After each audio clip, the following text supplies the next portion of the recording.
அல்லது முன்ன இருந்தது தான் இப்ப இருக்குது. கொஞ்சம் மாற்றம் இருக்குது. அப்படி வேணா சொல்லலாம். இங்க பாருங்க, தேவன் இந்த கொஞ்சம் அப்படிங்கிறதுல கொஞ்சம் அவருக்கு பிடிக்காம தான் இருக்குது.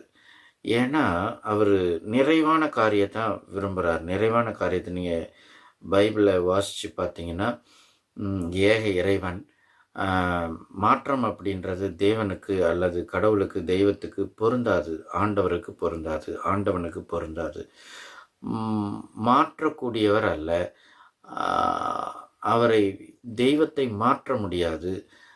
தெய்வத்துக்கு மாற்று கிடையாது.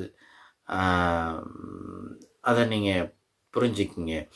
ம் அதனால தான் பைபிள்ல தேவன் தன்னை இருப்பவராகவே இருக்கிறேன் அப்படின்னு அடையாளப்படுத்துறார், புரிய வைக்கிறாரு.